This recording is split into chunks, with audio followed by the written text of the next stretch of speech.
ಆತ್ಮೀಯ ಸಹೋದ್ಯೋಗಿಗಳೇ, ಸಾಂಸ್ಕೃತಿಕ ಕಾರ್ಯಕ್ರಮ ಇದೆ. ನಾನು ಅಲ್ಲಿ ಕೂತಿರುವಾಗ ಲೆಕ್ಕ ಹಾಕಿದೆ, ಜನ ಏನು ಕಡಿಮೆ ಇಲ್ಲ. ಸೆಮಿನಾರಿಗೆ ಬೇಕಾದಷ್ಟು ಇದ್ದಾರೆ, 60 ಹತ್ತಿರ ಲೆಕ್ಕ ಇದೆ. ಯಾಕೆ ದೊಡ್ಡ ಸಭಾಂಗಣ ದೊಡ್ಡದಿದೆ, ಹಾಗೆ ಕಡಿಮೆ ಕಾಣ್ತಾರೆ ಅಷ್ಟೇ.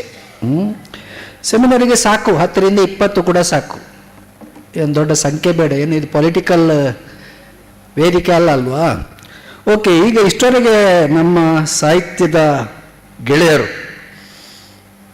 ತುಂಬ ಸಾಂಕೇತಿಕವಾಗಿ ಅಮೂರ್ತ ರೂಪದಲ್ಲಿ ಜ್ಞಾನ ಸಂವಾದದ ಬಗ್ಗೆ ನಿಮ್ಮ ಮುಂದೆ ಸಾಕಷ್ಟು ವಿಚಾರಗಳನ್ನು ಮಂಡಿಸಿದ್ದಾರೆ.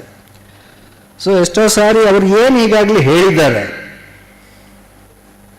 ನಾನೊಬ್ಬ ಸಮಾಜ ವಿಜ್ಞಾನಿ ಅಲ್ಲ, ಸಮಾಜ ಚಿಂತಕ ಅಂತ ಹೇಳ್ಬೋದು. ಈಗೇನಿದೆ ವರ್ತಮಾನದಲ್ಲಿ ಏನು ನಡೀತಾ ಇದೆ, ಕೆಲವು ಎವಿಡೆನ್ಸಸ್ ಕೊಡಲಿಕ್ಕೆ ಪ್ರಯತ್ನ ಮಾಡ್ತೇನೆ. ನಂದು ಈ ಪ್ರಯತ್ನ ಇದೆಯಲ್ಲ, ಏನು ನಾಲೆಜ್ ಡಯಲಾಗ್ ಅಥವಾ ಜ್ಞಾನ ಸಂವಾದ, ನನ್ನ ಪ್ರಕಾರ ಒಂದು ಒಳ್ಳೆಯ ಪ್ರಯತ್ನ ಇದು. ಯಾಕೆ ಅಂತೇಳಿದರೆ, ಇವತ್ತು ನಮಗೆ ಸಂವಾದದ ಅಗತ್ಯ ತುಂಬ ತುರ್ತಾಗಿದೆ. ಸಂವಾದ ಅಂದರೆ ಚರ್ಚೆ ಅಂದರೆ ನಾನು ಮಾತಾಡುವಾಗ ನೀವು ಕೇಳೋದು ಅಥವಾ ಮತ್ತೊಬ್ಬರು ಕೇಳೋದು, ಅವರು ಮಾತಾಡುವಾಗ ನಾನು ಕೇಳೋದು. ಇದು ಕಾಟಾಚಾರದಲ್ಲಿ ನಡೆಯುವ ಪ್ರಕ್ರಿಯೆ ಅಲ್ಲ. ಇದು ನೀವು ಕೇಳಬೇಕು ಅಂದರೆ, ಪ್ರಾಮಾಣಿಕವಾಗಿ ಕೇಳಬೇಕು ಅಂತ ಆದರೆ ನಿಮಗೆ ನನ್ನ ಬಗ್ಗೆ ಗೌರವ ಇರಬೇಕು. ನೀವು ಹೇಳಿದ್ದನ್ನು ನಾನು ಕೇಳಬೇಕು ಅಂತ ಆದರೆ ನನಗೆ ನಿಮ್ಮ ಬಗ್ಗೆ ಗೌರವ ಇರಬೇಕು. ಪರಸ್ಪರ ಗೌರವ ಇದ್ದರೆ ಮಾತ್ರ ಚರ್ಚೆ ಸಾಧ್ಯ. ಇಲ್ಲದಿದ್ದರೆ ಅದು ಕೇವಲ ಕಾಟಾಚಾರದ ಸಂವಾದ ನನ್ನ ಪ್ರಕಾರ. ಇದನ್ನು ನಾನು ಯಾಕೆ ಹೇಳ್ತಾ ಇದ್ದೇನೆ ಅಂತ ಹೇಳಿದರೆ, ಒಂದು ವೇಳೆ ನಮ್ಮ ಸಮಾಜದಲ್ಲಿ ಪರಸ್ಪರ ಗೌರವವುಳ್ಳ ವಾತಾವರಣ ಇರ್ತಿದ್ರೆ ಇವತ್ತು ನಮ್ಮ ಡೆಮೋಕ್ರಸಿಯ ಗುಣಮಟ್ಟನೇ ಬದಲಾಗ್ತಾ ಇತ್ತು. ಪ್ರಜಾಪ್ರಭುತ್ವದ ಬುನಾದಿಯ ಚರ್ಚೆ, ಇವತ್ತು ಚರ್ಚೆ ನಮ್ಮ ಬುನಾದಿ ಆಗ್ತಿದ್ರೆ, ಆ ಚರ್ಚೆಯ ಬುನಾದಿ ಗೌರವ ಆಗ್ತಿದ್ರೆ, ಜಾತಿ ಧರ್ಮ ಲಿಂಗಗಳನ್ನು ಮೀರಿ ಗೌರವ ಇರ್ತಿದ್ರೆ, ಜನರಿಂದ ಜನರಿಗಾಗಿ ಜನರೇ ನಡೆಸುವ ಸರ್ಕಾರ ಇರ್ತಿತ್ತು. ಇವತ್ತೆಂಥ ಸರ್ಕಾರಗಳಿವೆ? ದುಡ್ಡು ಹಾಕಿ ಕೋಟಿಗಟ್ಟಲೆ ಖರ್ಚು ಮಾಡಿ ಜಾತಿ ಧರ್ಮದಲ್ಲಿ ಜನರನ್ನು ಎತ್ತಿ ಕಟ್ಟಿ ಹೊಡೆದು ಅವ್ರನ್ನೇ ಪರಸ್ಪರ ಕಚ್ಚಾಡಿ ದರೋಡೆ ಮಾಡುವಂತಹ ಒಂದು ರಾಜಕೀಯ ಪಕ್ಷಗಳು, ರಾಜಕಾರಣಿಗಳು ಇದಾರಲ್ವಾ? 2019 ಲೋಕಸಭೆ ಇಲೆಕ್ಟಲ್ಲಿ ಈ ಸಾರಿ ನಾನು ನೋಡಲಿಲ್ಲ, ಇಲೆಕ್ಟ್ ಆದ್ರಲ್ಲಿ 47% ಕ್ರಿಮಿನಲ್ ಬ್ಯಾಕ್ಗ್ರೌಂಡ್ ಇದ್ದವರಿದ್ದಾರೆ. MLAಗಳು ಪ್ರತಿ ರಾಜ್ಯದಲ್ಲಿ 50%ಗಿಂತ ಜಾಸ್ತಿ ಕ್ರಿಮಿನಲ್ ಬ್ಯಾಕ್ಗ್ರೌಂಡ್ ಇದ್ದವರು ಇದ್ದಾರೆ. ನಮ್ಮಲ್ಲೇ ಇದ್ದಾರೆ, ಕೇವಲ UP ಬಿಹಾರ ಅಲ್ಲ. ಇವರು ಕೆಲವರ ಅಪರಾಧಗಳಂದ್ರೆ ಕೊಲೆ, ಸುಳಿಗೆ, ದರೋಡೆ, ಕಿಡ್ನಾಪ್, ಇವರೆಲ್ಲ ಇವತ್ತು ನಮ್ಮ ಶಿಕ್ಷಣ ನೀತಿ ಮಾತಾಡ್ತಾರೆ, ಆರ್ಥಿಕ ನೀತಿ ಬಗ್ಗೆ ನಿರ್ಧಾರ ಮಾಡ್ತಾರೆ, ಕಾರ್ಮಿಕ ನೀತಿ ಬಗ್ಗೆ ಮಾಡ್ತಾರೆ.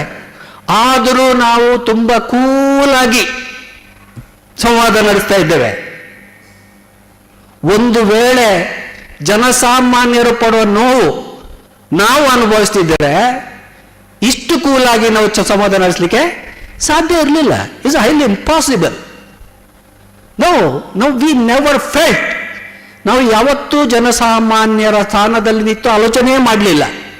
ಜ್ಞಾನ ಉತ್ಪಾದಿಸುವವರು, ಜ್ಞಾನ ವರ್ಗಾವಣೆ ಮಾಡುವವರು, ವಿಶ್ವವಿದ್ಯಾಲಯಗಳು. ನಾನು ಪ್ರಥಮ ಆರೋಪಿ ಮಾಡೋದೇ ಈ ಯೂನಿವರ್ಸಿಟಿಗಳು, ಈ ಶಿಕ್ಷಣ ಸಂಸ್ಥೆಗಳನ್ನು. ಮಠ ಮಂದಿರಗಳು ಅದರದ್ದೇ ಪಾತ್ರ ಆಡ್ತವೆ. ಬಟ್ ನಾವು as A teachers, as A researchers, ನಮ್ಮ ಜವಾಬ್ದಾರಿಗಳೇ ಬೇರೆ ಇದ್ದವು. ಡೆಮೋಕ್ರಸಿ ಹೇಗೆ ಯಾವ ಕಡೆ ಹೋಗ್ತಾ ಇದೆ ಅಲ್ವ? ನಾವು ಆದರೂ ಏನೂ ಆಗಿಲ್ಲ ಅಂತ ಇದ್ದೇವೆ. ನಾವು ಯಾವ ಕಡೆ ಹೋಗ್ತಾ ಇದ್ದೇವೆ ನಾವು? ಇದೊಂದು ಹಾಗಾಗಿ ಸಂವಾದ ಇವರು ಆರಂಭಿಸಿದಾರಲ್ಲ, I really appreciate this. But ಈ ಸಂವಾದದ ಗುಣಮಟ್ಟ ಯಾವುದರ ಮೇಲೆ ನಿಂತಿರಬೇಕು ಅಂತ ಹೇಳಿದ್ರೆ, ನಾನು ಇವತ್ತು ಇಲ್ಲಿ ಮಾತಾಡುವಾಗ ನನಗೆ ಏನು ಸರಿ ಅನ್ನಿಸ್ತದ ಅದನ್ನು ಮಂಡಿಸುವ ಸ್ವಾತಂತ್ರ್ಯ ನನಗಿರಬೇಕು. ಸ್ವಾತಂತ್ರ್ಯ ಇರುವುದು ಯಾವಾಗ ಅಂತ ಹೇಳಿದ್ರೆ ನಾನು ಮಂಡಿಸಿದ ನಂತರ ಕೂಡ ಸೇಫ್ ಆಗಿ ಮನೆಗೆ ಹೋಗ್ಬೇಕು. ನಾನು Madras institute of technology director ಗೋಮೂತ್ರ ಕುಡಿಯುವುದು ಆರೋಗ್ಯಕ್ಕೆ ಕ್ಷೇಮ ಒಳ್ಳೆಯದು ಅಂತ ಹೇಳಿದ್ರೆ ನಾನು ಗೋಮೂತ್ರ ಕುಡಿಯುವುದು ಆರೋಗ್ಯಕ್ಕೆ ಸರಿ ಇಲ್ಲ ಅಂತ ಹೇಳುವಷ್ಟು ಸ್ವಾತಂತ್ರ್ಯ ನನಗೆ ಬೇಕು. ಇವತ್ತು ಇದೆಯಾ ಅದು ಯೂನಿವರ್ಸಿಟಿಗಳಲ್ಲಿ? ಸ್ನಾನ ಮಾಡಲು ಯೋಗ್ಯ ಇಲ್ಲದ ನೀರಲ್ಲಿ ಮುಳುಗೆದ್ದರೆ ನಿಮಗೆ ಮೋಕ್ಷ ಸಿಗ್ತದೆ ಅಂತೇಳಿ ಇಡೀ ಪತ್ರಿಕೆಗಳೇ ಬರ್ತದೆ. ಅದರ ವಿರುದ್ಧ ನಮಗೆ ಏನಾದರೂ ಮಾತಾಡ್ಲಿಕ್ಕೆ ಆಗ್ತದ? Are we in a position to discuss? ಅಂತ ಫ್ರೀಡಮ್ ಇದೆಯಾ? ಇದ್ರೂ ನಾವು ಸೇಫ್ ಆಗಿರ್ತೇವೆ ಅಂತ ಒಂದು ಆತಂಕ ಇಲ್ವೋ ನಮಗೆ? ಇದೇ ಅಲ್ವಾ? ಎಸ್. ಸೊ ಹಾಗಾಗಿ ಡಯಲಾಗ್ ಅಂತ ಹೇಳುದು ಈ 4 ಕೋಣೆಗಳಿಗೆ ಸೀಮಿತ ಆದರೆ ಏನೂ ಬದಲಾಗುವುದಿಲ್ಲ. ಒಂದು ವೇಳೆ ನಾವು ಈ ಡಯಲಾಗ್ ಅನ್ನು ಜನಸಾಮಾನ್ಯರಲ್ಲಿ ಮಾಡ್ತಿದ್ರೆ ಇವತ್ತು ಇಂಥ ದಾರಿದ್ರ್ಯ ಪ್ರಜಾಪ್ರಭುತ್ವ ಇರ್ತಿರ್ಲಿಲ್ಲ. ಜನರಿಂದ ಜನರೇ ನಡೆಸುವ ಸರ್ಕಾರಗಳು ಇರ್ತು.